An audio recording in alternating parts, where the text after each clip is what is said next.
ဟိုးရှိရှိတုန်းကတောအုပ်ကြီးတစ်ခုထဲမှာအလွန်ခံညားပြီးအင်အားပလာတွေပြည့်စုံနေကြားကြီးတစ်ကောင်ရှိတဲ့။အဲ့ဒီကြားကြီးမှာထူးခြားတဲ့အိမ်မက်တစ်ခုရှိတယ်။အဲ့ဒါကတော့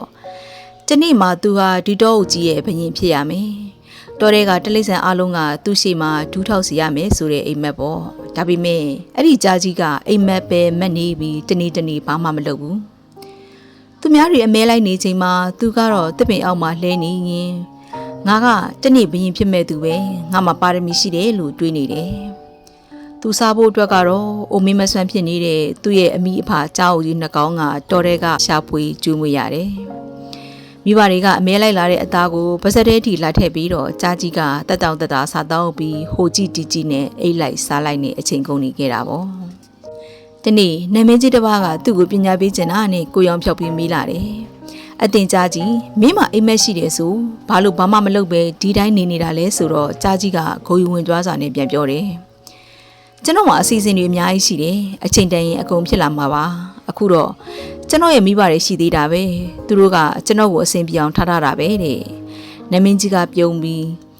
မင်းကိုမင်းကြမ်းမာတယ်ထင်နေတာလားတကယ်တော့မင်းက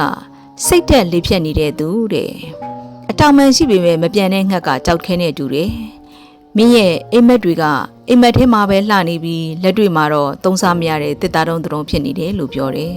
။မကြခင်မှာပဲတောထဲမှာအစာရီစာရှားပါလာလို့သူ့ရဲ့အမိဖကြောက်ကြီးတွေကအသက်ကြီးပြီးအမဲမလိုက်နိုင်တော့ဘူး။ကြားကြီးဟာဗိုက်စာလုံးလို့ကူထဲကထွက်ပြီးသားကောင်ရှာဖို့ကြိုးစားတယ်။ဒါပေမဲ့နှစ်ပေါင်းများစွာဘာမှမလုပ်ပဲသူများကြွေးတာပဲစားနေတဲ့အတွက်သူ့ရဲ့လက်သေးတွေကတုံနေပြီ။ခြေထောက်တွေကလည်းပြေးဖို့အားမရှိတော့ဘူး။နောက်ဆုံးမှာတော့